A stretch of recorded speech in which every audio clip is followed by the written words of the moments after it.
maybe you don't understand. A lot of even the doctrines of salvation glorify Satan. Why would he ask you to stop preaching that which gives him glory? Most people don't understand.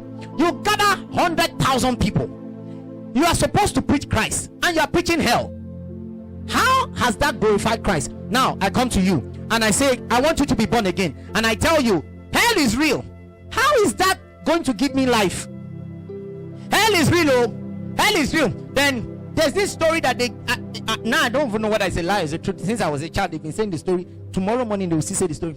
There were a boyfriend and girlfriend. Somebody came to preach to them, and then they said no, they won't listen. So while they were about to cross the road, then car hits the girl. How many of you have heard that story? Car hits the girl, and the girl just died, and the boy quickly ran back to the preacher and said, I want to give my heart to Christ. Then they say, so you say you don't know what is about to happen? What nonsense!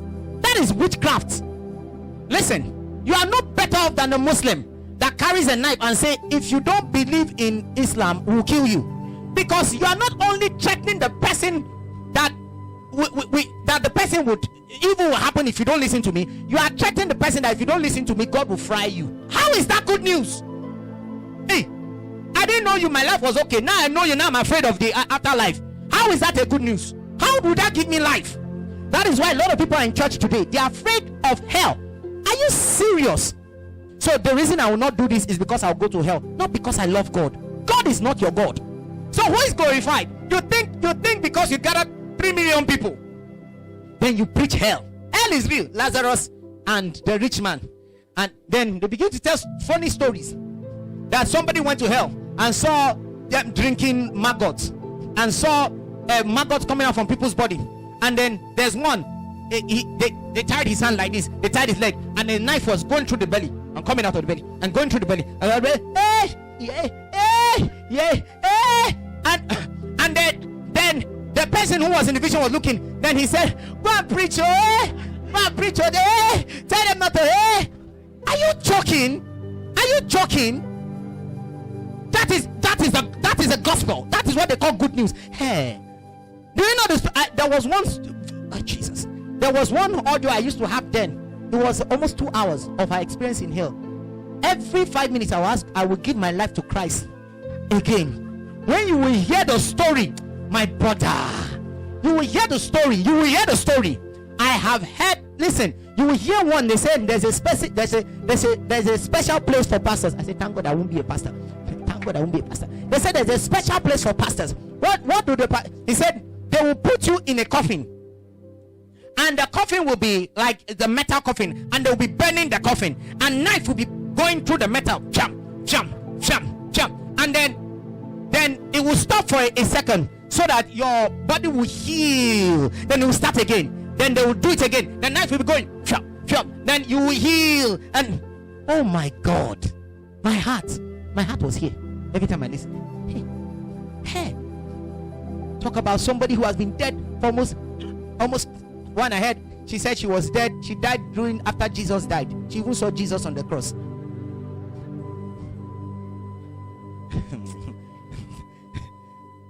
So what does such message do? It builds fear, not faith. And without faith, it is impossible to please God. If you gave your heart to Christ out of fear, you are not born again. If you think you are born again, go and check who your God is and who your Father is. Because you cannot be saved if the gospel of Jesus Christ was not preached. And the gospel of Jesus Christ, hell should not be mentioned, because he has the keys of death and of hell. So what are you bringing it for?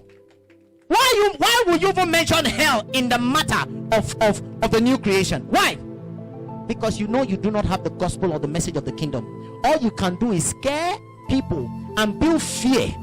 That is why you preach message and you say, if you've been born again and you want to be born again, come. We all know what happened this week. We just come and say, okay, what are we coming to do? How can you read this child? There is nothing this child wants to do. He cannot rededicate himself as his son. He cannot. Only a servant that goes away can come back and say, oh God, I'm sorry, can you take me back? Not a son. Regardless of what he does, he's your son. You cannot unson him. He is of your image and of your likeness. It is deception and demonic and evil for any man to come to tell him that because he did something against you, he needs to come to you to ask you to take him back as a son. What nonsense! Utter nonsense! Utter nonsense! Utter nonsense! But this is the gospel that we preach. But you see, Satan does not have a problem because such messages glorify him. You please God in faith. You please he who is of the devil in fear. That is why I say all these many prayer meetings that everybody is doing. Why are you praying? Because you are afraid. Why did you go for that prayer meeting? Because you were afraid. It has nothing to do with your faith in God. If you had faith in God, you will not be there. If you had faith, Jesus was in a boat. The boat was capsizing. Was that?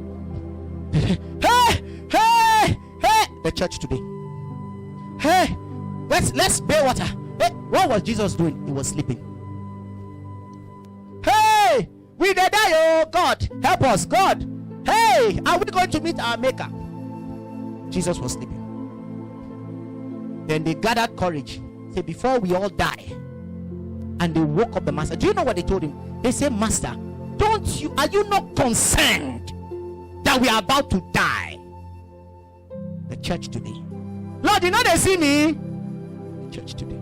Jesus looked at them. He turned to say to the waters, keep quiet, be still. You see, that's all they needed to do. Have faith in God, but they were having fear of the situation, and they were praying by reason of that. And Jesus turned to them and said, what kind of, this is the church today.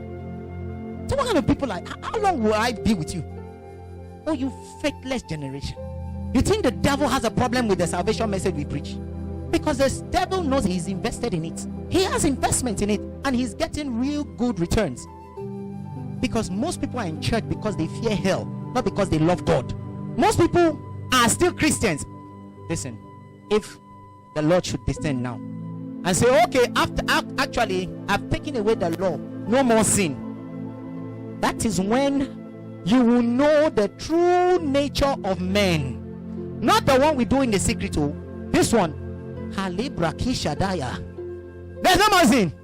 So anything goes. Anyhow.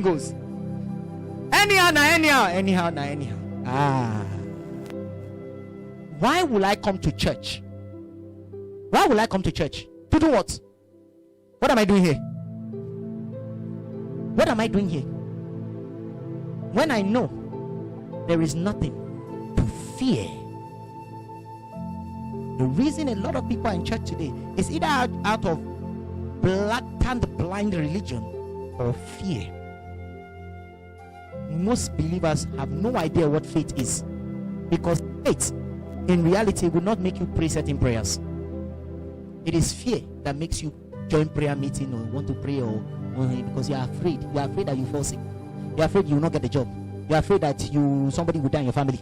You are afraid that sickness will come. You are afraid that, and you begin to sow seed and pay your tithe to like, it's like a monthly commission that you are bribing God. Say, God, so you see, so I still do here this month just in case accident is in the way. You they block God. You are blocking God, and you think your blocking God will save you. You are afraid. You are not of God. So Satan doesn't deal with such nonsense. Satan actually sponsors such nonsense, because he knows that such nonsense cannot hold the place of authority. Such nonsense do not know him, because if you know him, there are certain things you will not. What can you do? I know you. You know me. We know ourselves in that corner. So what? You can't threaten me with what? With demon. I know your guy. Is it the boy that will come and threaten me? No. That is where Satan shows up. Because the funny part is that Satan was even able to attain 12 stones outside the pattern. That is why he was in the way of iniquity.